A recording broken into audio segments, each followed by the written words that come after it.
Friday, September 30th, and we're going upriver probably for the last time this year. The forecast isn't as nice as it was a couple days ago, so we'll see how good it gets. For now, and I think probably the only ones upriver tonight. Other people are supposed to show up tomorrow. We'll see.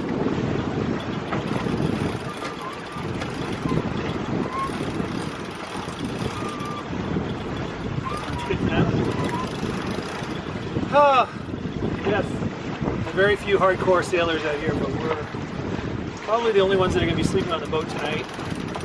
It's only, what, 16 degrees right now? Maybe? I don't know. Cool enough that I'm wearing a sweatshirt. It's fresh. And jeans. Because it's windy. This is our last weekend, because next weekend we're going to the Annapolis Boat Show, which will probably bring an episode to you about that. So this is our last chance to go sailing this season. Yeah, the weather has certainly not cooperated the last couple of attempts to go upriver.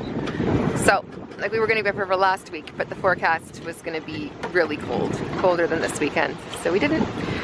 So here we are. All right, bye for now. Here's Janice, all bundled up. You looking forward to this weekend? Yeah, we're sailing at least on just the Genoa. We probably are going to nibble some food soon since Janice hasn't had lunch or dinner, sorry. Yeah, I had lunch. Did lunch, no dinner, so there's no point in getting both sails out and heeling way over. Not hungry now. Just because we'd have to take it back down if we want to eat. Otherwise it becomes a gong show down in here with everything leaned over at a 30-degree angle. So, we will have a nice, comfortable, warm sleep inside the boat tonight. Fire up some candles. Janice will make her usual coffee or tea, which will warm up the inside of the boat. Correct? Right. Well, our last weekend turned into sort of a bust. Kind of cold, kind of windy, so we're sailing home. One boat following us from Penny's. Boo. So as you can see, we tried everything we could to get one more episode of sailing in this season, but it just doesn't look like the weather's going to cooperate. But that gave me the perfect opportunity to do what I said I was going to do, which is go over the pros and cons of all the anchorages on the Ottawa River. And the next one up the river to be covered is Baskins Beach. Okay, here's Baskins Beach. And as I said, the primary wind directions are from the west or the northwest, sometimes the southwest, very rarely the southeast. And as you can see from Baskins Beach, it is sort of designed to stop and protect you from the wind from the southeast or the south. But if the prevailing winds of the northwest are coming down the river, you're getting nothing but a long area of waves to build up before they slap you right where you're anchored in Baskins Beach. So we don't use this anchorage very often, except for when there's a south wind.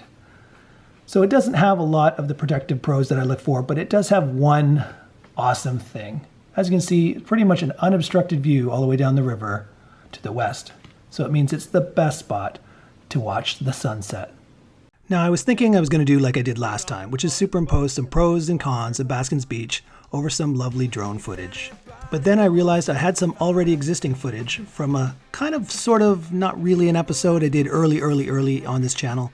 It wasn't even a numbered episode, and I'm sure most of you have never seen it. If you'd like to see the full audio with video, it's called Drone Low and Fast at Baskins Beach. But what I'll do now is I'll just let that run in the background while I superimpose the pros and cons of this anchorage.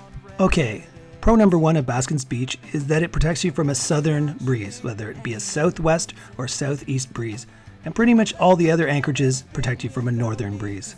So as you can see in this particular weekend, I think it was in June, it was a south breeze and everybody decided that's the time they all wanted to go to Baskins. It's not usually this packed at Baskins because there's a lot of, well, detracting points to Baskins as well. The second pro is a big one for Janice and I, and it's that the sunsets are the most beautiful here. There's pretty much an unobstructed view to the west from this anchorage, so you get to see the sun set low in the sky right above the Gatineau Hills. It's quite breathtaking. So if it's going to be a southerly breeze or a very calm wind night and it's going to be clear, come to this anchorage. And the third pro of Baskins Beach is, well, as per its name, there's a beach. And, don't think it's a natural beach, though. I think the sand's been trucked in by the owner, which is actually a trailer park. But at least there's a beach. Everything along the shoreline seems to be shale rock, except for this one area right at Baskins Beach where there miraculously is sand. So if you got some kids and you want to take them to shore, Baskins Beach has something for the kids to play in. The fourth pro is that there's a little restaurant in the campground.